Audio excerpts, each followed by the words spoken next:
So good morning everyone. So we are the group 4 and this is our case background. So XYZ is a mid-sized manufacturing company that produces electronic gadgets. So the company has been expanding rapidly over the last few years and now seeks to optimize its financial strategy to support its growth. So the company is considering different financial instruments to raise capital. So including this is issuing bonds, obtaining a bank loan, and issuing an equity. So the financial management team is tasked with determining the best course of action to ensure sustainable growth, optimize capital cost, and maintain a balanced structure. So these are the 10 questions that we need to answer.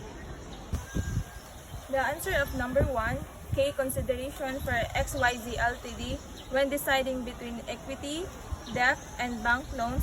So here, advantage of equity is no obligation to repay, no interest cost, and easier to raise capital in high growth periods.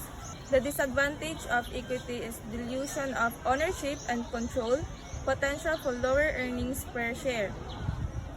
Debt advantage is fixed interest payments, no dilution of ownership, interest is tax deductible.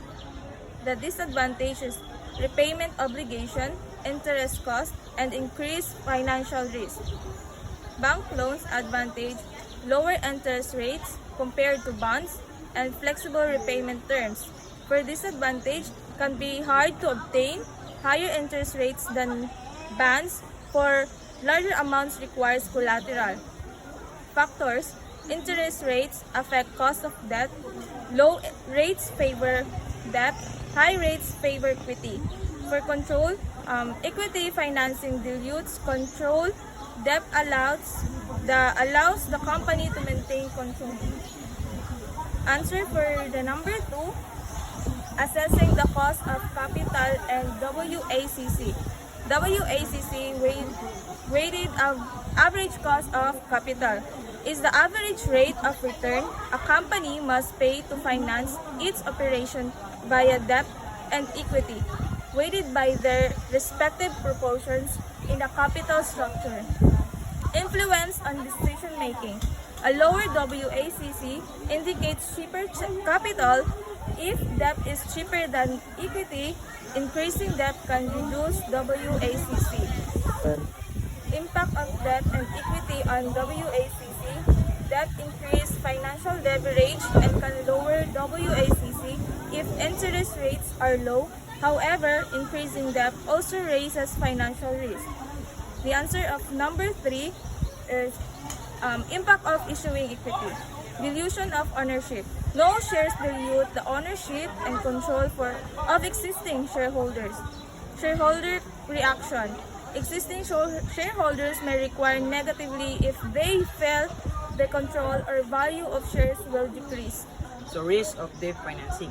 So financial risk. So debt increase fixed obligations which can be risky during downturns or low earning. Debt to equity ratio. So increasing debt increase the ratio which increases financial risk and potentially raise borrowing costs. So number 5. So financial management in debt financing. So liquidity management. So ensuring sufficient cash flow to meet short-term obligation is crucial. Cash flow forecasting helps in planning. Mitigation of default. So risk. Implementing strategy such as maintaining cash reserves, reducing costs, or financing debts helps avoid default. So number 6. So strategies, factors for optimal mix of financing. So financial health and growth. A company with a strong cash flow may prepare debt to leverage growth. One with certain prospects may opt for equity. Financial flexibility. Maintaining flexibility to raise funds in the future is critical. Companies might avoid too much debt to preserve future borrowing capacity. So number 7. Impact of debt versus equity financing on future capital raising. So financial leverage. Excessive debt can raise borrowing costs or limit the ability to issue more debt in the future. Investor perception. Debt can raise perception while equity might be seen as a safer option. High debt can negatively impact stock price. For number 8, financial management in determining optimal capital structure. trade-off theory balances the tax advantages of debt with the cost of financial distress. Higher debt may lower WACC but increase risk. Picking order theory suggests companies prefer internal financing, retained earnings first, then debt, and lastly, equity. Optimal debt equity ratio based on growth needs and risk tolerance. A company in growth phase may lean towards more equity or moderate debt. Number 9 is evaluating specific financial instrument. Long-term bonds versus short-term bank loans.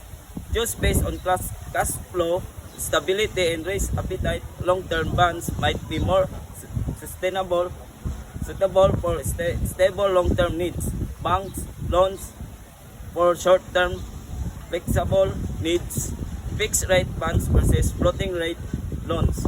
Fixed rates provide stability in budgeting, while floating rates may benefit if interest rates decline but carry risk if rates rise.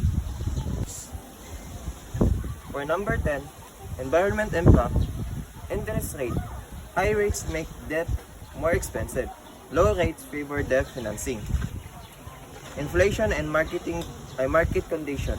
Inflation erodes purchasing power and violate a volatile market can increase borrowing costs. Financial management can hedge risk via financial instruments like interest rate swaps or diversifying funding source.